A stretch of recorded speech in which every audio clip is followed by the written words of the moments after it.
Canal Livre recebe o candidato à presidência da República pelo PSB, Eduardo Campos.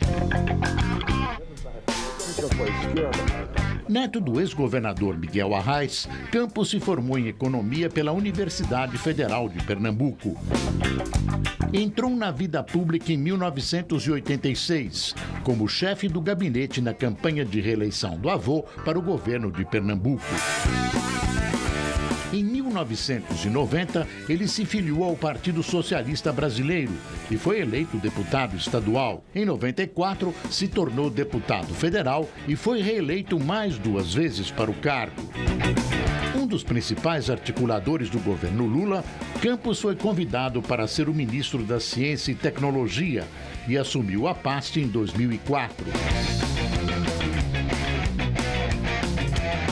No início de 2006, se licenciou do cargo para concorrer ao governo de Pernambuco e venceu em segundo turno. Campos foi reeleito com 83% dos votos válidos, o governador mais bem votado do país. Eduardo Campos tenta agora se tornar presidente da República, tendo como vice a líder da Rede Sustentabilidade e senadora Marina Silva.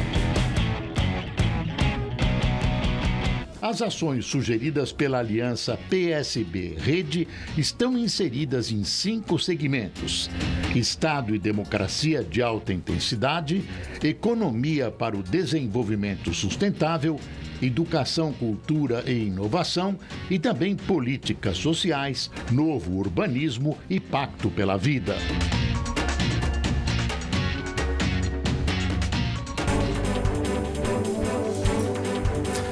Boa noite. E para falar sobre campanha presidencial e os rumos do país com o candidato Eduardo Campos, estão comigo na bancada os jornalistas Fernando Mitre, Rafael Colombo, da Rádio Bandeirantes, e Fábio Panunzio. Governador, boa noite, prazer em recebê-lo no Canal Livre. A primeira pergunta é uma preocupação que hoje afeta todo o país. Inflação. Como o senhor, se eleito, pretende enfrentar a inflação brasileira? Boris, essa era uma pauta que nós imaginávamos já vencida na vida brasileira. Mas o fato é que a dona de casa, o cidadão que vai às compras, sabe que a inflação voltou e ela precisa ser enfrentada, porque a inflação ela pode corroer as conquistas que o Brasil produziu nos últimos 20 anos. Muitas pessoas que ascenderam, que puderam ter a possibilidade de comprar mais coisas, viver um pouco melhor, estão percebendo que o salário não está dando para o mês todo, ou seja, o salário está mais curto do que o mês. Está dando a clara compreensão de que isso faz com que o comércio compre menos a indústria começa a parar. Como enfrentar a inflação? A primeira palavra nossa, já na condição de pré-candidato a presidente da República, foi da necessidade de termos um compromisso com a meta de inflação de 4,5%. Para isso, é fundamental que possamos passar com clareza à sociedade e aos agentes econômicos o nosso compromisso com o tripé macroeconômico, meta de inflação, com o câmbio flutuante, com superávit primário, com a governança no Banco Central. Eu fui o único candidato que assumiu esse compromisso com independência formal e, de outro lado, criar aquilo que a Lei de Responsabilidade Fiscal previa e a União nunca criou, que é um Conselho Nacional de Responsabilidade Fiscal. Para quê? Para levantar o véu sobre as contas públicas, para dar transparência aos números. Se fizermos isso, nós vamos fazer com que a inflação recue, porque ela já recuou em outros momentos, fazendo-se uma boa governança macroeconômica, e chegue a patamares assemelhados a países como vizinhos, como o Chile, por exemplo, que tem meta de inflação de 3%. Sem nenhum sacrifício, governador? Não, claro que para fazer esse ajuste é preciso ter a coordenação entre a política monetária e a política fiscal. O que é que acontece hoje? O que acontece hoje é que não há disciplina fiscal, se faz maquiagem nas contas e se tenta ajustar as contas nos juros. E aí os juros desequilibram as contas, porque, Boris, 1% de Selic representa 28 bilhões a mais nas despesas do governo com com a questão financeira, as despesas financeiras, 28 bilhões. Se reúne o Copom para fazer aquilo que o Ministério da Fazenda não fez, que o governo não fez. Aí aumenta em 28 bilhões. Ninguém fica lá embaixo do Banco Central perguntando ao presidente do Banco Central onde é que ele vai arrumar o dinheiro. Porque o dinheiro para isso arruma. Nos últimos meses, por erros da condução macroeconômica, sobretudo por quebra da confiança em relação ao governo dos agentes econômicos daqui e de fora, nós vimos a Selic aumentar em 4 pontos. Só aí foram mais de 120 bilhões que vão exatamente para as despesas financeiras. Mas, governador, quando o senhor promete atingir o centro da meta, 4,5%, e ainda no horizonte, com 3% de inflação, o seu discurso é perfeito, mas está faltando a precisão das medidas. Quer dizer, vou fazer uma pergunta que me parece essencial. O senhor cortaria gastos do governo? Onde o senhor cortaria? Claro que a gente tem que cortar gastos. Nós vamos ter que cortar ministérios, cargos comissionados, os ralos que saem dos projetos que não terminam nunca, do retrabalho, da corrupção. É óbvio que a gente tem que fazer. Agora, nós vimos no Brasil, por exemplo, eu vi no primeiro governo do presidente Lula, a inflação estava em quanto na chegada? Anualizada estava em 12%. Estava em 12. Nós vimos, no primeiro momento, se fazer uma governança responsável do ponto de vista macroeconômico, de ter o compromisso de manter a política que vinha dando certo, que vinha do governo anterior, né? E, a partir dali, 10 meses depois, o país estava com a inflação voltando para dentro da meta. Nós estávamos ali voltando a crescer a economia e terminamos o ano de 2000, no caso de 2003, melhor do que o país terminou 2002. É claro que é possível. Economia e o mercado funcionam nas expectativas. Se ele percebe que tem um governo que tem compromisso com a responsabilidade fiscal, que tem compromisso com os fundamentos macroeconômicos, que tem uma visão de longo prazo, que não tem preconceito com o empresário, que não tem preconceito com o lucro, que vai animar os investidores a voltarem para cá, para investir, que é tudo que nós precisamos. A agenda interditada do Brasil é a falta de investimento, é a inovação que falta, é a produtividade que precisa ser tocada, é a educação de qualidade que vai melhorar sistemicamente a produtividade da nossa economia. É claro que o país vai responder. O país tem problemas na economia? Tem, Mitri. Mas os problemas não são maiores do que outras nações têm, nem são maiores do que o país já teve no passado. Hoje, a crise é, sobretudo, de confiança. Ora, governador, por favor. O senhor não acha que esse discurso do senhor de recuperar a confiança, credibilidade, de passar uma imagem de austeridade, não é contraditório com algumas promessas que o senhor tem feito agora durante a campanha, como, por exemplo, aplicar 10% do PIB na saúde, oferecer passe livre para cerca de 20 milhões de estudantes? Isso vai representar um gasto que hoje não existe. Essas duas coisas não são contraditórias, o discurso da responsabilidade com essas promessas que o senhor tem feito durante a campanha? Se você somar todos esses custos, e nós estamos trabalhando com uma equipe de gente séria, responsável, eu sou um candidato que não falo de teoria, eu falo de prática. Eu governei um Estado, fui reeleito por governar com responsabilidade e cumprir os meus compromissos com 83% dos votos, a maior reeleição da história de reeleição no Brasil. Então, eu costumo falar aquilo que eu sei que dá para fazer. Então, não é uma teoria. Se somar tudo isso que eu falei, ele não dá 3% da Selic, ou seja, é possível. Estou falando para 4 anos. A primeira fala nossa foi a fala do compromisso com o centro da inflação, com os fundamentos macroeconômicos, com a governança de Banco Central com independência, de um Conselho Nacional de Responsabilidade Fiscal. Por quê? Porque se você não tiver uma governança com essa qualidade e com esses compromissos, nada feito, não tem como fazer. Mas quando o senhor fala na Selic, governador, o senhor fala na Selic, de fato, 3% ali na Selic representa uma despesa enorme. Mas para reduzir isso aí, o senhor tem que ter outras formas de controlar a inflação, senão ela sobe de novo. A forma de controlar. Vai baixar o juro agora? Não se baixa juro por decreto, como tentou Sua Excelência a Presidenta da República, porque felicidade não vem por decreto, felicidade vem com trabalho, com perseverança. O que nós falamos é que com a governança macroeconômica firme, onde se tenha uma visão de longo prazo, onde se tem um ambiente para o Brasil, para quem quer investir. O que foi que houve? Quando o Brasil precisava de investimento, a presidenta começou a mexer nos marcos regulatórios dos setores estratégicos, parou tudo. Então, o Brasil freou. O Brasil está parado, estamos vivendo a pior situação. Me diga qual é a pior situação?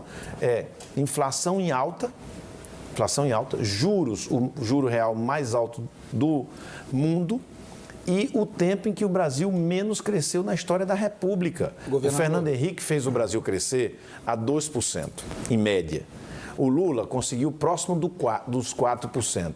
E a presidenta Dilma nos lega esse ano que nem 1% cresce. Como reverter essa situação? Tem jeito, sim, reverter com a governança macroeconômica, como eu falo. Aí teremos espaço fiscal, sim, para alegar aos estudantes o passe livre, que é um direito dos estudantes. Aliás, passe livre já tem em muitas cidades do interior que faz o transporte escolar financiado por municípios, Estado e a União. Governador, tudo isso sem desemprego? Sim, porque desemprego está chegando agora, né?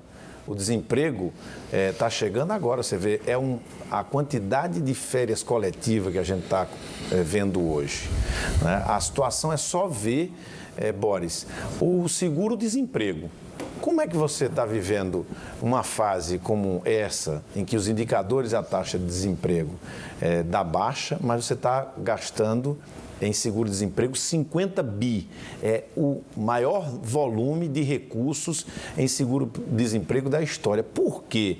A indústria está desempregando, o emprego está perdendo qualidade, o salário médio está caindo, nós estamos cheios de aviso prévio e todas as medidas de desoneração que foram feitas não redundaram num crescimento sequer do logo pós-real. Agora, mas o senhor vai ter um período de provação muito grande, a julgar pela última ata do Banco Central, né, que está prevendo que a inflação só volta com esses instrumentos de política monetária ao centro da meta, aí para 2016, se tudo der certo. Agora, tem um dado, o senhor falou sobre redução de ministérios, eu queria que o senhor precisasse mais isso. Para quanto o senhor vai reduzir? O que o senhor vai fazer com cargos de confiança? Hoje são mais de 20 mil. Quantos serão? O senhor já fez essa conta? Nós estamos concluindo a fase do programa. Essa equipe do programa vai continuar trabalhando no detalhamento depois da publicação e também na transição para o enxugamento para cerca de 20 ministérios. A nossa perspectiva é que os cargos comissionados, uma fração deles, algo em torno da metade desses cargos comissionados, eles fiquem exclusivos e privativos dos servidores de carreira do serviço público. Nós precisamos melhorar a produtividade. Convidar para esse cargo funcionários já concursados, é isso? Exatamente. Você, em vez de cargo de livre provimento como é hoje, você transforma aquele cargo numa gratificação para o servidor que vai ser o chefe, que vai ser líder de uma equipe, de um departamento, de uma diretoria, que só aceita os servidores públicos de carreira. Eles então, só aceitam se tiver uma gratificação. Vai incorporar parte desses cargos na burocracia do Estado, é isso? É uma parte, uma fração. Em vez de você trazer de fora, né, e aparelhar, você pega alguém competente na carreira. E os outros, eu fiz isso. E os outros 10 mil? Eu fiz isso como, por exemplo, algo que eu estou propondo para as agências reguladoras. As agências reguladoras hoje viraram cabide de emprego de indicação política. E as agências precisam, de um lado, regularem bem, com segurança e estabilidade, para quem investe nesses setores poderem investir e ter segurança de investir, e, de outro lado, proteger o consumidor. Certo. Como selecionar um diretor de agência dele, que é um cargo comissionado? Por comitê de busca. O que é comitê de busca? O que os grandes institutos de pesquisa fazem mundo afora. É uma seleção pública, é um headhunter que as grandes empresas fazem. Você faz um edital, chama as pessoas para se candidatar àquela vaga, bota uma banca examinadora e elege o mais capaz, ou uma lista tríplice. A gente tem que evoluir para ir buscar produtividade no serviço público, simplificar o serviço público e elevar a produtividade só com meritocracia, salário variável. Eu fiz salário variável na educação, na saúde, na segurança pública, prêmio para quem produz, medição, mérito. Isso tem que ser um valor na burocracia federal. Senão, Mitre, não tem como dar conta da agenda que a sociedade colocou nas ruas. A sociedade quer educação melhor, saúde melhor, segurança melhor, mobilidade. Essa é a pauta. temos que arrumar espaço fiscal para essa pauta. Certo. No seu programa estarão precisos esses dados, com certeza, junto com as promessas transformadas em projetos? Todas as questões que nós estamos levantando, elas dialogam com uma agenda que está colocada na sociedade brasileira. Isso não é algo que vem... Mas o senhor entende que até agora essa necessidade de mudança que está na sociedade brasileira ainda não foi atendida, pelo menos a percepção de que foi atendida não existe ainda nesse grande público, digamos assim. O senhor tem essa percepção? Não tem. O senhor ainda não conseguiu falar com essa grande multidão que quer a mudança? Sim, porque a campanha nem começou, né? A gente não teve nem os meios de fazê-lo. A campanha está começando. Amanhã é segunda-feira, né? Uma segunda-feira de final de férias, as pessoas vão voltando, acabou a Copa do Mundo, começa a se ligar aos poucos na eleição, em algumas cidades mais rápido, outras vão mais para o final de agosto, quando muda o horário, quando chega o horário da televisão, na televisão da propaganda eleitoral, as pessoas vão se ligando. O que é que eu quero falar aos brasileiros? O Brasil tem jeito, sim. O Brasil tem jeito. Quem vai dar jeito no Brasil é a sociedade brasileira votando pela mudança. Que mudança? A mudança conservadora ou a mudança que faz avançar? A mudança que nós queremos representar é a mudança que avança, que preserva as conquistas do tempo do tucanato, como a estabilidade econômica, a responsabilidade fiscal, mas que também preserva as conquistas do tempo e do ciclo do PT, como, por exemplo, todo um conjunto de políticas sociais inclusivas. Mas há uma agenda, por exemplo, a educação. Há pouco se votou o Plano Nacional de Desenvolvimento da Educação. Todos votaram. Todos são unânimes, é educação, é prioridade, claro, e tal e tal. Mas não sai do lugar. Mas não sai do lugar. Hoje se investe 5,4% do PIB em educação. A União, que arrecada 60% do bolo dos tributos no Brasil, quanto é que bota? 60% do dinheiro da educação? Não. Bota quanto? 1% desses 5,5% vem da União, o resto de estados e municípios. Aí você vê, como nós fizemos educação integral em Pernambuco, a maior rede de escola de ensino médio e ensino integral, mais do que São Paulo, Rio e Minas Gerais juntos, no estado pobre do Nordeste. Então dá para fazer no Brasil. Aí você vê a saúde. Você está propondo 10%, né? Aí você, não, aí é o Plano Nacional de Desenvolvimento da Educação, que foi aprovado e sancionado pela Dilma, que propõe os 10%. O que eu estou propondo é antecipar a meta de 8 anos para a escola integral, no ensino médio, ser antecipado para 4 anos, para trazer a juventude brasileira. Mas usando essa verba, com esse dinheiro? Com esse dinheiro que está previsto. Estou fazendo uma priorização. Sem aumento da carga tributária? Sem aumento da carga tributária, porque hoje já está em 35%. Eu quero ser o primeiro presidente da República que não vai aumentar tributo. Eu falo isso e falo à vontade porque eu fui governador de um estado. Governador, aproveitando e nunca aumentei um tributo e baixei vários. Nunca aumentei um tributo e multipliquei por 4 o investimento no meu estado. Então, quem está falando não é um teórico, é alguém que fez. Eu fiz como governador, vou fazer como presidente a reforma tributária, sem aumento de carga tributária, com governança de qualidade. Agora, você não pode dizer que não tem dinheiro para educação em tempo integral. Por que não tem? Quando o Fernando Henrique precisou sanear os bancos do Brasil, arrumou 90 bilhões.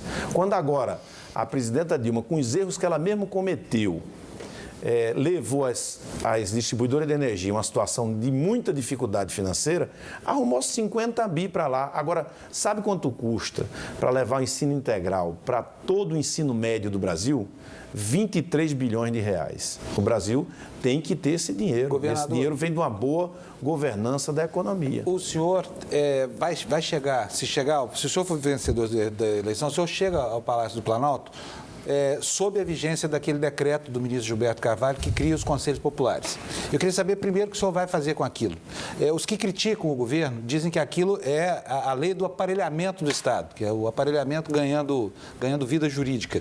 Então eu quero saber como é que o senhor vai governar, como é que o senhor vai colocar a máquina para funcionar a seu serviço e como é que o senhor vai se livrar desses laços assim com o passado de aparelhamento.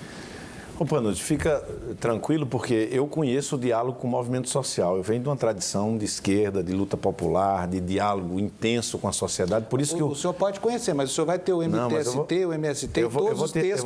Eu vou te responder. O primeiro eixo do nosso programa é exatamente a reforma do Estado e democracia de intensidade. O que é que há? É muito estranho que depois de 12 anos governando, faltando 90 dias para as eleições, se venha com esse tipo de decreto que foi montado aí. O governo sem participar das conferências ou impedindo conferências como a Conferência da Educação, por exemplo, agora vem com esse tipo de arranjo de última hora. Parece mais uma satisfação para um determinado campo ou eu acho que é mais esse, já preparando o discurso para quando for oposição, tá certo? Eu acho que a gente precisa usar os meios digitais para a população de forma direta poder falar mais com o Estado. O Estado brasileiro é analógico e a sociedade cada vez mais digital. E as pessoas querem ser cada vez mais autoral, menos representada e elas mais se representar cada um a si. E eu acho que esses mecanismos inovadores de diálogo é que vão substituir essa forma já mais, vamos dizer assim, do século XX, dos conselhos, onde só alguns chegam. E o cidadão que trabalha muito, paga muito imposto, não consegue chegar lá para falar. Governador, o senhor prega uma nova política, né? Uma nova política. Mas o senhor tem problemas para fundamentar essa sua posição. Por exemplo, o seu candidato lá em Pernambuco, ele tem uma aliança com 21 partidos, se não me engano. Entre 32, 21 estão com ele. Aí não se pode imaginar que haja uma coerência de inovação política nessa aliança, a aliança do seu candidato. Aqui em São Paulo, o senhor conseguiu uma aliança com o governador do PSDB, que deve dar uma dor de cabeça enorme para o Aécio, aliás, né? Que o senhor colocou na chapa do Alckmin, né? que é o governador do maior colégio eleitoral do país e que está liderando as pesquisas, o senhor colocou um vice do seu partido lá, né? O senhor não vai dizer que o senhor está inovando na política fazendo isso. Então, eu queria saber o seguinte, como é que convive a sua pregação da nova política com essa articulação da velha política que o senhor está fazendo? Ô, Mitri, a nova política, o que é a nova política? É a política a serviço de uma agenda que tem a ver com o interesse da população, da sociedade, do desenvolvimento sustentável. A nova política não é a negação da política, de forma nenhuma. Você viu, o PMDB e o MDB representou, num determinado momento do Brasil, a nova política, quando era a contraface da ditadura, da exceção, do regime que perseguia, matava, torturava, não permitia a liberdade de expressão. Ele foi, inclusive, incorporando forças que deixavam o regime. Depois de dentro do PMDB, de uma costela dele, quando o PMDB foi envelhecendo e não dava conta da agenda da sociedade, que era a inflação, o crescimento, a casa, comida, emprego, saiu o PSDB que representou a opção da nova política, que era a agenda de acabar a hiperinflação, sim, de organizar o Estado, e nem por isso ele deixou de conviver, né, com a política que existia. E o PT veio exatamente na sequência do ciclo de estabilização, representando essa nova política. O que aconteceu é que tanto o PMDB, quanto o PSDB, quanto o PT agora, foram se deixando entregar. A velha política foi para o centro do comando, ou seja, perdeu a referência da rua, da sociedade, da inovação.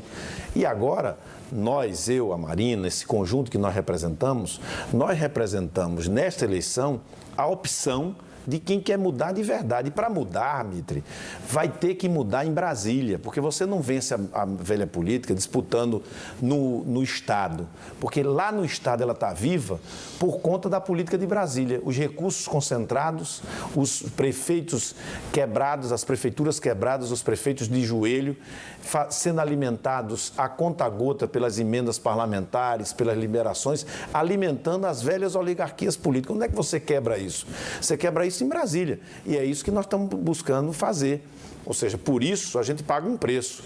Tem 1 minuto e 49 só de televisão, tem uma campanha modesta, mas nós não queremos negar a política. Não estou aqui para isso. Eu quero dizer que a política que está aí, ela precisa ser vencida.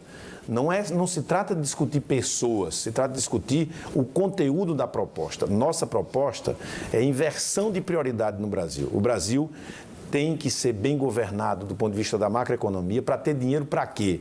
Para a educação integral, para o SUS que está falido e as pessoas estão morrendo, a segurança que não tem financiamento no país. O governo federal, de cada R$100 investido em segurança, o governo federal que arrecada 60, só coloca R$15 dos 100 em segurança pública. Então, essa é a nova política. Para onde o país vai? E se você for discutir com aquelas velhas lideranças, você só quer saber se a diretoria do Banco A é o Ministério B, é a vaga na agência C. Agora, o senhor acha que eles não vão querer mais isso por encanto se o senhor vencer a eleição? Porque, por exemplo, o senhor está junto do não PMDB... Não por força política, é uma coisa diferente. O senhor está junto do PMDB em 8 estados. Está junto de oligarquias, por exemplo, em Santa Catarina. Está junto do PSDB aqui em São Paulo. O governador está no cargo há mais de 20 anos. O partido está no cargo há mais de 20 anos. É o terceiro ou quarto mandato. Você não pode imaginar que a gente possa, a um só tempo, disputar a presidência da República e os 27 governos dos estados. Né? Isso seria insano. Quem está nos assistindo sabe que nós não teríamos força política para isso. Nós temos que ver o que é central. O que é central é mudar a política que está sendo feita em Brasília. O presidencialismo de coalizão levou o país a aumentar a carga tributária, diminuir a eficiência e manter vivo e alimentado as velhas oligarquias nos estados. É possível vencer exatamente esse arranjo. Como? Com ideias e com energia da sociedade. A energia da sociedade vai se identificando com a nossa proposta. E a força política, o que é estranho é assim. Eu, por exemplo, ao governar Pernambuco, cheguei a ter índice de aprovação de 90%. Ter 70% de aprovação, 90% de aprovação na sociedade. Ter sido considerado o governador mais aprovado pelo Datafolha anos seguidos. E ter 70% de apoio no parlamento é uma coisa. Hoje, o governo tem 30% de apoio na sociedade e 90% no parlamento. Mas, isso que é o velho. Mas, governador, de qualquer jeito, se o senhor for eleito, o senhor vai ter que montar a sua base parlamentar. Esse não é o problema. Esse não é o problema. É um problema. Não, o senhor vai me desculpar, mas é um tremendo problema. Esse é um problema para quem efetivamente lidera esse processo e o seu partido, o partido que lidera, quer fazer a política convencional. Então, se num determinado momento, setores do PT quis fazer exatamente o que sempre o PMDB que manda, né, o PMDB que teve com Fernando Henrique, o PMDB que ficou junto de Lula a partir de 2005, deseja, aí você perde a condição de fazer uma política diferente. Por que na Alemanha? Por que na França? Por que na Espanha? Por que na Inglaterra é possível? E a 7ª economia do mundo, que derrotou uma ditadura, derrotou a hiperinflação, venceu em grande parte a exclusão social e precisa vencer mais. Tem que ficar de joelhos para uma fração da política que já não tem nada o que dizer à sociedade. Eu sei, mas quando eu tiver que aprovar uma matéria e os 90 deputados do PMDB estiverem no meio do caminho, o senhor vai ter que negociar com eles. Não, nós vamos conseguir. Pelo menos todos os presidentes têm feito. Vocês mesmo aqui na Band colocaram no ar aquele monte de gente ali na frente da esplanada em junho. E você viu também, durante um ano, a presidenta Dilma ter muita base de apoio, 400 deputados, 60 senadores, não votava nada. Nada do que ela mandava, votava. Nada. Quando aconteceu o junho, votaram tudo. Eles estavam votando até demais. Mas eles votaram de noite. Aproveitaram a onda para enfiar um monte de porcaria nessa Eu sei, mas tem mais uma coisa. A força motriz da política brasileira parece ser, desde a carta do Pedro Vaz Caminha, a do patrimonialismo. Essa força é invencível. Não é possível vencer, pelo menos é o que parece. Como é que o senhor vai fazer para quebrar essa tradição patrimonialista da política brasileira, que é o que leva a todos esses desarranjos? Veja, Panúzio, se você for perceber, no ciclo da redemocratização, depois o ciclo da estabilização econômica, veio uma série de regras que municípios e estados, sobretudo a lei de responsabilidade fiscal e todas que derivaram daí, que geraram em vários municípios brasileiros e estados brasileiros, nos mais diversos partidos, experiências de governança muito interessantes. Você tem, espalhado no Brasil, municípios muito bem geridos, estados geridos pelos mais diversos partidos. Exatamente porque todo o aparato legal para garantir a estabilidade ensinaram os gestores públicos a fazer mais com menos em menos tempo. E as pessoas começaram a ver que gerir de maneira inovadora dá voto. Entregar na vida do cidadão o que se compromete, em vez de fazer 1000 promessas e não entregar nada, dizer assim, não é possível, mas esses 10 pontos aqui é possível e dá para fazer. Fazer com gente capaz, com gente competente. Se você for ver, quem se reelegeu melhor foi quem inovou na gestão. Então, começa a ser crescente na sociedade. Mas como o senhor vai fazer, governador? Porque, sinceramente, eu aqui como cidadão não vejo saída para isso. Todos os presidentes da democracia sucumbiram a isso. Pessoas bem intencionadas. Nós tivemos aqui com, por exemplo, Lula, antes tinha intenções maravilhosas, Fernando Henrique, mas não conseguiram reformar o modelo de relação. Veja, eu acho que teve no governo do presidente Fernando Henrique e no governo do presidente Lula 2 pontos de inflexão, né? Eu vi o presidente Itamar aprovar toda a legislação do real sem transigir. Né? Toda a legislação do real, que não foi uma coisa simples, após não. a deposição do Collor. Não, tinha havido um fato excepcional ali. Mas nós estamos vivendo também um momento de final de ciclo, um momento excepcional.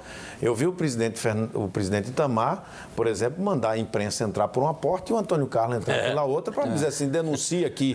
Aquilo foi uma atitude. Vi o presidente Fernando Henrique cuidar no primeiro mandato, né, sem fazer esse tipo de troca que a Dilma fez agora, numa véspera de uma convenção, troca o ministro, porque alguém disse assim, ou troca, o partido não vai lhe dar o tempo de televisão.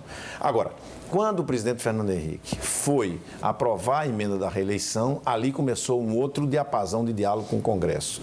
E depois de 2005, da crise do mensalão, começou um outro tipo de relação do governo do presidente Lula com o Congresso Nacional. Então, o que nós esperávamos, todo mundo, inclusive a mídia, que é quem mais cobra esse padrão político novo, é a mídia expressando o que a sociedade deseja. Todos esperavam que a Dilma fizesse isso. E a grande frustração do povo brasileiro com Dilma é exatamente que ela prometeu, ela foi uma promessa de gestão e de um novo padrão político. Ela nem acertou na gestão e no padrão político piorou com Dilma muito, mas piorou muito. Governador, o senhor acha que o senhor já identificou quais são os itens fundamentais dessa insatisfação que está generalizada aí? A gente olha nas pesquisas, tem ali insistentemente 2/3 dos eleitores que falam em mudança. 2/3. 70% querem mudança, a última pesquisa. Agora, muitos desses votam na presidente Dilma. Quer dizer, eles não estão vendo saída. Eles querem mudança, mas não sabem muito bem que mudança seria e quem vai fazer essa mudança. É por uma razão simples, veja. Eu acho que a grande desejo de mudança, ela vem da frustração com a Dilma. É aquilo, os que votaram em Dilma e os que não votaram em Dilma, no 2011 e 2012, torceram para ela dar certo. Imaginavam que ali era um grande momento de alguém fazer o que o Lula não pôde fazer, de organizar a casa, de apostar na gestão, de fazer o que era correto, né, de mandar para fora quem estava querendo se apropriar do que era público. Na hora que a presidenta Dilma, ela sinalizou que ia entrar à esquerda, ela dobrou imediatamente à direita, deixou as pessoas atônitas, quer dizer, logo ela que dizia que não era da política, veio com esse tipo de prática, enfim. Primeiro é a frustração. Segundo, por que as pessoas ainda não chegaram? Porque a eleição não entrou na pauta das famílias ainda. E quero lhe dizer que hoje o brasileiro está no estágio da opção. É o PT que está governando e a oposição clássica, que é o PSDB. Quando começar a campanha... O senhor precisa entrar aí para mexer nessa polarização. Quando começar a campanha, que vierem os debates, o primeiro vai ser aqui na Band, e as pessoas vão evoluir do patamar de opção para o patamar de escolha. Por quê? Porque vai ser apresentada à sociedade brasileira a alternativa que vai unir o Brasil, que tem responsabilidade, que já governou, que tem base social e, sobretudo, que tem propostas que vão ao encontro do que reclama a sociedade brasileira. Da última vez que o senhor esteve aqui, o senhor ainda era amigão do peito de infância do Aécio. Agora já não é mais tão amigo assim.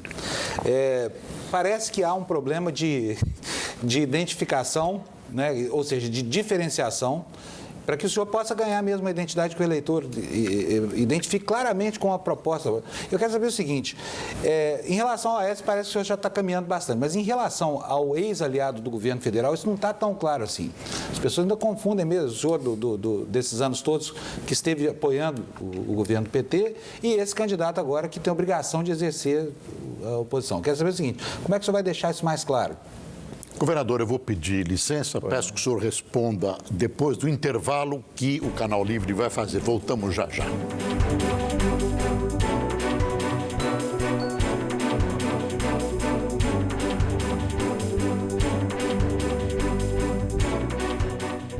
Canal. E voltamos com o Canal Livre, que essa noite recebe o ex-governador de Pernambuco e candidato à presidência da República pelo PSB, Eduardo Campos. O Panunzio tinha feito uma pergunta e nós interrompemos para o intervalo. Panunzio. Bom, a pergunta era a seguinte: o senhor já está se afastando do Aécio para criar uma identidade própria. O senhor já se afastou um pouco do seu, enfim, da sua relação com o PT. Como é que o senhor vai fazer para aprofundar essa diferenciação agora? A diferenciação é clara, né? Eu participei de um projeto político, o PSB, desde 89, formou a Frente Brasil Popular. Né? Perdemos várias eleições com o presidente Lula. Em 2002 tivemos candidato no primeiro turno, no segundo turno apoiamos o presidente Lula. Né? E tivemos, em 2010, o PSB retirou uma candidatura própria para apoiar a Dilma. E o que acontece é que o PSB entendeu que Dilma não cumpriu o papel que ela tinha que cumprir. Qual era o papel? Melhorar o Brasil, aperfeiçoar o governo do presidente Lula, preservar as conquistas e poder corrigir os erros. Ela ampliou os erros, né, e pôs em risco as conquistas. Então isso, já em 2012, nós já estávamos disputando com o PT em várias capitais do Brasil. Fomos para 8 segundo turnos, enfrentando inclusive na cidade do Recife. Então esse rumo que o PSB toma junto com a rede é exatamente para oferecer um campo político a opção de você dizer, olha, nós não queremos a Dilma porque demos a chance a ela e ela não soube ou não quis, mas de fato é que ela vai ser a primeira presidente da República a entregar o país no ciclo democrático pior do que recebeu, vai ser a Dilma. Então nós temos que oferecer uma opção que não fosse necessariamente voltar para a oposição clássica, mas alguém que pudesse, um caminho político que pudesse unir o Brasil em torno de uma nova... Governador, né, governador? O senhor é muito cuidadoso quando o senhor fala do Lula. A Dilma, o senhor está mandando o Brasil ultimamente, mas o Lula, o senhor não critica, né? O senhor preserva o Lula. O senhor tem uma relação ainda bastante próxima com ele? Não, o problema é que tem muita gente, tem muito tucano que quer que eu dispute com Lula a eleição. Eu estou disputando a eleição com Dilma. Os tucanos mesmo, até meu amigo Aécio Neves, quando disputou o governo... Ex-amigo. Quando disputou o governo de Minas Gerais, né, vocês viram muitos comitês que era o Lulécio, depois o Dilmazia. Isso. Então, agora a disputa é com Lula ou a disputa é com a Dilma? A disputa é com a Dilma. O Lula entregou o país à Dilma melhor do que recebeu do Fernando Henrique. Como o presidente Fernando Henrique entregou a Lula melhor do que recebeu do Itamar. O senhor se considera um político próximo do Lula? O senhor pessoalmente ainda tenho respeito pelo presidente Lula, trabalhei com ele, fui eleitor dele, né? Tenho as divergências com o partido dele, com a presidenta que ele ajudou a eleger e que ele hoje defende, conhecidas, e vou preservar o canal de diálogo com o presidente Lula. Ele respeitando a minha posição, as minhas críticas ao PT, as minhas críticas à condução política, mas eu acho que como presidente da República, a partir do dia 1º de janeiro, eu tenho que ter o canal aberto para conversar com o presidente Lula, com o presidente Fernando Henrique e com outros brasileiros que vão ter que nos ajudar a tirar o Brasil da situação que Dilma levou. Se o senhor tivesse sido candidato... Vou perguntar de novo para o senhor assim, se o Lula fosse o candidato, o senhor seria candidato? Eu já respondi isso várias vezes. Responde. Não alteraria a minha posição absolutamente em função de quem seria o candidato do governo. Minha posição, quando foi tomada a minha e da Marina. Nós tomamos uma posição porque chegamos à clara conclusão que esse arranjo de força que hoje governa o país já deu ao país o que tinha que dar para o país dar conta da agenda que está posta, que é a agenda do serviço público de qualidade, né, da cidadania, da inclusão produtiva do cidadão brasileiro, a pauta da segurança pública.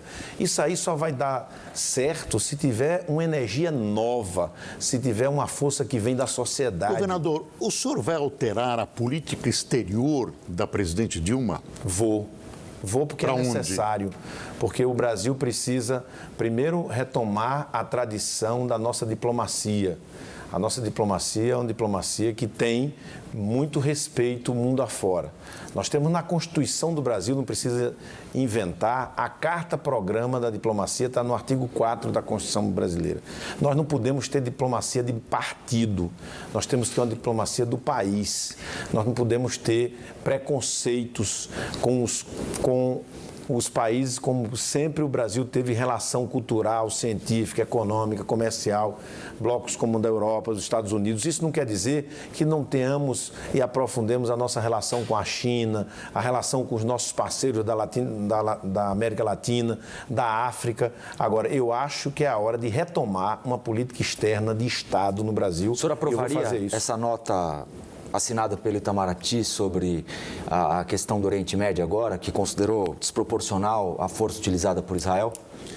Eu acho que o Brasil entrou de forma tardia nesse debate sobre um conflito que não é singelo, que é complexo, de difícil solução, de dois povos que têm marcas de muito sofrimento. Todos os dois povos eu conheço exatamente de perto, né? Minha família já viveu ali próximo.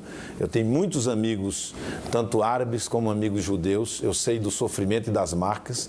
E o Brasil precisa deixar claro que é inaceitável os termos utilizados pelo porta-voz da chancelaria israelense. E aí, nessa questão, a solidariedade brasileira não deve nos dividir enquanto partido, enquanto governo e oposição. Não é possível aqueles termos, mas o Brasil, com a responsabilidade que tem, deve agir para ajudar a paz no Oriente Médio, que é o que interessa aquelas pessoas inocentes que estão morrendo por uma posição de intransigência. Governador, o Brasil não se manifestou quando a Rússia anexou a Crimeia. Como é que o senhor vê essa questão? Eu acho que foi um erro. Foi um erro da política externa brasileira não firmar uma posição com clareza, por tudo que está, inclusive, dito no artigo 4 da nossa Constituição. Síria, o Brasil... Que na verdade, o que é que está dito lá?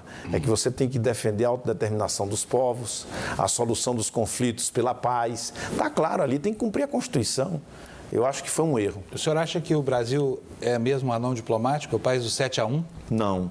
É uma forma desrespeitosa, injusta, inclusive com uma forma como o Brasil acolhe aqui tantos judeus que têm ajudado tanto o Brasil, pessoas que empreendem, que ajudaram a construir São Paulo, a construir Pernambuco. A primeira sinagoga do Brasil está na cidade do Recife, né? E nós temos uma colônia judaica que merece todo o nosso respeito. Eu acho que esses não são termos para o diálogo seguir. Temos que retomar o bom curso de uma relação que precisa ser de respeito, e o Brasil pode, sem ter contencioso nem com os árabes, os palestinos, nem com os judeus, cumprir um papel ao lado de outros países que querem construir a paz. E o Mercosul, governador? O Mercosul, ele precisa ser revisitado, né? A construção do Mercosul data dos anos 80. O mundo vive uma intensa mudança do pós-crise de 2008 do seu movimento comercial. Vários entendimentos bilaterais acontecendo, e o Brasil corre o risco de ficar com um caminho estreito para colocar suas mercadorias no comércio externo. E a gente precisa refazer um debate sobre a possibilidade, e é possível sim, porque isso não está nem em marco legal, do Brasil, mesmo participando do Mercosul e continuando o debate do Mercosul, não ficar preso a decisões do Mercosul para fazer as parcerias bilaterais necessárias para o agronegócio brasileiro, para a indústria brasileira e, sobretudo, Boris, para ajudar a retomada do crescimento econômico. Nós vamos crescer esse ano menos de 1%. E uma parte do crescimento que queremos produzir já a partir de 2015 tem que vir da ajuda do mercado externo. O governador, eu queria exatamente perguntar sobre o agronegócio. O seu programa, que será apresentado agora, né, esse mês ainda, ou no começo do mês que vem, não sei, ele traz dados e traz projetos específicos para cada área da atividade econômica brasileira. O agronegócio, o que o agronegócio pode esperar do seu governo? E como estão as suas relações com o agronegócio, considerando a visão crítica que o agronegócio, de um modo geral, tem da sua candidata a vice, e vice-versa? Eu acho que é um grande e importante encontro para o agronegócio brasileiro, o encontro do agronegócio com Marina Silva e com o que ela representa e com a nossa pauta de sustentabilidade. Porque as lideranças do agronegócio com quem tem conversado, por exemplo, do etanol, que vive uma crise enorme, 40 usinas fechadas, mais de 60 mil desempregados no campo, uma situação de muita dificuldade. Está aí uma pauta e um setor do agronegócio que entende a importância de tudo que a Marina prega, de energia renovável, de reduzir a emissão, de você poder efetivamente fazer do agronegócio uma oportunidade para o emprego e para o meio ambiente.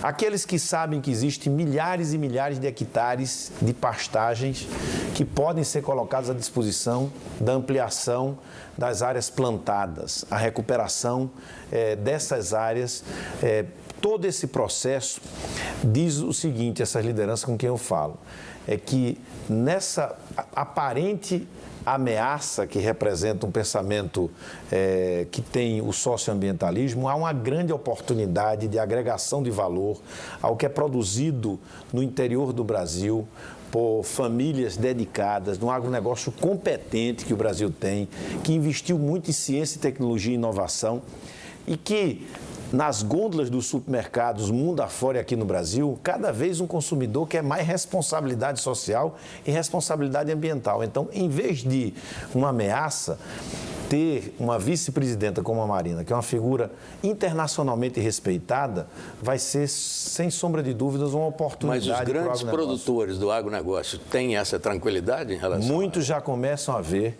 eu tenho conversado com muitos, exatamente que isso aí, diante de nós, está uma grande oportunidade de um encontro que vai ser bom para quem produz, vai ser bom para a natureza e vai ser bom para o Brasil. Porque ninguém está pensando aqui, nem há ninguém no agronegócio que esteja pensando em fazer agronegócio desmatando mata, aterrando mangue, desrespeitando a natureza, colocando veneno sobre a plantação. Há uma busca do consumidor exigindo dos bancos. Mitre, os grandes bancos que financiam as trades, que comercializam os produtos da agricultura, eles já não financiam se não tiver as certificações de responsabilidade com a natureza. Há no mundo uma consciência crescente que o desenvolvimento tem que ser com sustentabilidade. Mas, olha, governador, pelo menos uma boa parte do movimento ambientalista quer instituir uma nova política, que é uma política que, inclusive, cria entradas para a geração de energia, a energia que vai sustentar o desenvolvimento do país. E seria muito bom que o senhor elucidasse. Como é que o senhor vai fazer conviver essa ambiguidade de pensamentos entre aquilo que é necessário fazer e aquilo que é desejável fazer? Governador, mais uma vez eu vou interromper, nós vamos para o intervalo e depois o Panunzio repete a pergunta. O Canal Livre vai para o seu último intervalo, nós voltamos já já com o governador Eduardo Campos, candidato à presidência da República pelo PSB.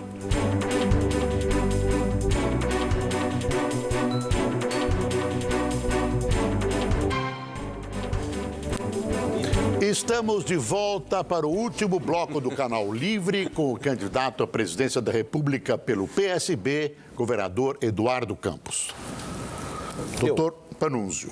Ok, a pergunta era, como é que o senhor vai fazer para conciliar a ambiguidade do discurso dos ambientalistas que projetam o desejável e da economia que projeta o essencial?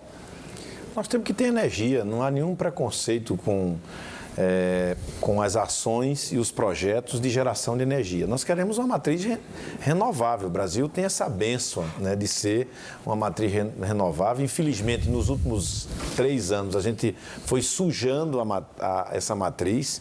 Nós temos que fazer obras de hidrelétrica, temos que aproveitar o potencial eólico que temos, o potencial solar que nós temos, para que haja energia de um lado. De outro lado, nós também temos que pensar em eficiência energética. O Brasil precisa pensar nisso, o mundo está fazendo isso, é produzir as mesmas coisas com menos energia. Pensar na geração distribuída, utilizar exatamente mecanismos que o mundo já usa, por exemplo, estamos discutindo, que é o comércio livre de energia. Hoje o comércio é livre de energia no Brasil só para 2.000 grandes consumidores, mas um médio consumidor, um consumidor residencial, ele não pode escolher a quem comprar energia. Então tem um debate muito interessante para fazer sobre o setor elétrico depois de toda essa crise que foi criada exatamente pelas mexidas que a presidenta fez. Governador, por falar em debate, o senhor falou aqui com grande singeleza, o senhor me permite, sobre a reforma tributária. O senhor disse que vai fazer a reforma tributária logo no começo do seu governo, se o senhor for eleito. O senhor vai redistribuir os impostos, vai redistribuir o peso dos encargos de cada área. O senhor vai rever o bolo tributário, eu imagino. Mas eu queria saber como é que você vai fazer isso sem tocar na questão federativa, que está emperrando a reforma tributária desde o dia que se falou nela. E como é que o senhor vai enfrentar isso? Quem perde? Quem ganha na sua reforma? Você colocou o ponto exatamente no I, que é eu vi como deputado federal, que tinha sido secretário de Fazenda. Eu participei do debate da reforma tributária enquanto bancada de oposição ao governo Fernando Henrique Cardoso. E vi uma parte do governo que queria a reforma, outra parte não queria, e começava a disputa federativa. Então, os prefeitos procuravam os deputados, os governadores, os senadores, e daqui a pouco o ministro da Fazenda ia lá junto do presidente e dizia, olha, não faça não que nós vamos perder. É isso aí. E a sociedade imaginando, olha, se eles se entenderem, é para aumentar a carga. Aí eu volto à colocação do Boris.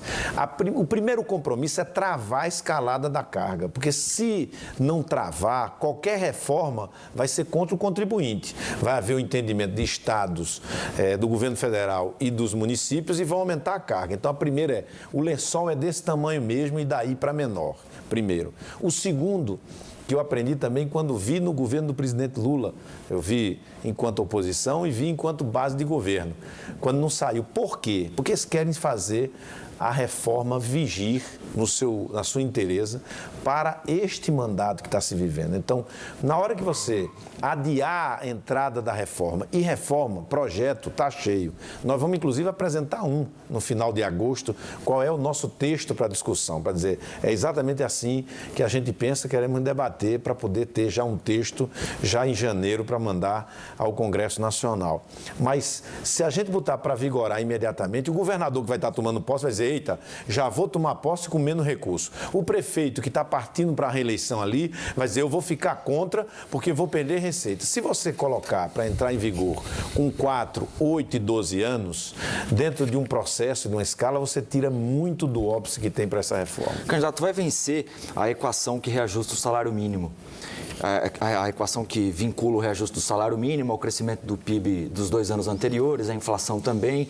O governo diz que o ganho real do salário mínimo nos últimos anos foi de cerca de 70%. O senhor pretende manter essa equação? Acha viável a manutenção dessa equação? Pense em mudar a política de reajuste do salário mínimo? O senhor já tem algo concluído a respeito disso? Não tem uma conclusão ainda sobre esse debate. Agora, como um princípio, nós defendemos uma política que reajuste o poder de compra e que tenha algum ganho real. Agora, esse é um debate que vamos fazer com os sindicatos, com a sociedade, com o parlamento. Temos 2015 inteiro para fazer, porque já tem uma regra que vai até 2015. Então, ao longo de 2015, vamos chegar a um consenso sobre uma nova regra ou a manutenção da regra existente. Governador, o que o senhor pensa do aborto, legalizar ou não, e do casamento homossexual? Acho o casamento homossexual é um direito civil, né? Um direito civil já reconhecido pela justiça brasileira, pelo governo brasileiro, pelos órgãos de previdência. Eu governei um estado que a previdência se adiantou em garantir exatamente esse direito. Agora, tem uma discussão religiosa que as pessoas querem trazer para o mundo do Estado. O Estado brasileiro é laico. Se uma igreja resolve casar pessoas do mesmo sexo, a gente respeita aquela igreja. Se outra igreja decide que não casa, a gente respeita também aquela outra igreja. É uma questão do debate das igrejas. No debate do Estado, não se pode discriminar absolutamente ninguém por orientação sexual, por cor de pele, por religião, por time de futebol. Não se pode. Na questão do aborto, né, nós temos uma legislação para o aborto hoje, né, que foi aprovada, e esse debate ele deve seguir com a sociedade, porque existe muitas realidades hoje no Brasil, sobretudo no meio da população mais pobre, da juventude, de meninas muito jovens que estão engravidando muito cedo, tem problema de saúde pública, tem uma questão que precisa passar por um debate com a sociedade. E quem sabe a gente possa, num determinado momento, consultar a sociedade brasileira sobre questões como essa, usar o instituto do plebiscito para consultas como essa. Eu, pessoalmente, sou cristão, sou casado com Renata, já há muitos anos, eu e ela temos 5 filhos e eu tenho uma posição pessoal minha, que eu tenho afirmado claramente, que não é favorável ao aborto. Legalização da maconha. Eu acho que esse é um debate que deve ir a consulta também. O Brasil vive hoje um processo muito duro de insegurança. E a gente sabe que parte desse processo de insegurança, ou grande parte, tem a ver com a questão do tráfico do crack sobretudo. Então, abrir um debate sobre esse, em plena epidemia de homicídios, que tem uma relação muito grande com a questão da droga, pode não ser o momento, mas eu acho que o Brasil, como outros países já fizeram, num determinado momento, deve fazer uma consulta pública sobre esse tema também, para que não se faça exploração eleitoral sobre temas que são temas relevantes, sérios, que precisam da opinião não só dos partidos e dos políticos, mas precisam da opinião da cidadania brasileira. O senhor colocaria também em debate a redução da maioridade penal? Eu sei que o senhor é contra, o senhor já disse que é contra. Eu acho que aí tem uma questão que vai precisar ser consultada, inclusive, o Supremo Tribunal Federal, porque pode estar envolvendo uma causa pétrea e aí, nesse caso, teria que ser uma nova Assembleia Nacional Constituinte. Governador, eu queria fazer uma última pergunta, que é voltar ao Nordeste. Eu olho os seus números no Nordeste e acho que eles são decepcionantes. O senhor tem lá no Nordeste mais ou menos a média nacional, o senhor tem 10%, 11%, 12%, o senhor falou que tem um pouquinho mais, os números que eu conheço são esses. A presidente Dilma está lá com 60%, 55%, né? Já teve mais, eu sei. Eu queria saber o que é que está acontecendo lá. Lá o senhor é conhecido já. No caso, é saber o que não está acontecendo, é campanha, que não começou ainda. Sim, mas eu pergunto porque lá o senhor já é conhecido. Não necessariamente, né? Eu posso ser Pernambuco, os estados imediatamente vizinhos, Paraíba, Alagoas, mas o interior da Bahia, o interior do Ceará, do Maranhão, do Piauí, isso tudo depende de campanha. A campanha vai começar e nós vamos ter uma performance lá muito boa. Tenho segurança disso, né? Até pela identidade, pela compreensão que o Nordeste tem, que Dilma frustrou os nordestinos. Pra você ter uma ideia, dos 12 milhões de votos que ela colocou na frente do Serra, 11 milhões ela foi buscar lá. E ela não teve, efetivamente, nenhuma identidade enquanto governo com a região. As obras principais ou pararam muito tempo, algumas retomaram agora, à véspera da eleição, não tem nada de novo, houve uma seca terrível, o governo não agiu como poderia ter agido, não há nenhuma ação, o Nordeste inteiro, e talvez até no Brasil, uma obra importante começada e terminada nesses 4 anos de Dilma. Eu tenho certeza que nós vamos vencer as eleições no Nordeste. Governador, infelizmente o nosso tempo acabou. O senhor tem 1 minuto para suas considerações finais. Eu quero agradecer essa oportunidade de estar aqui com os senhores, agradecer os que nos assistiram até esta hora. Amanhã é segunda-feira, muitos vão levar os filhos para a escola, amanhã está retomando a escola de muita gente.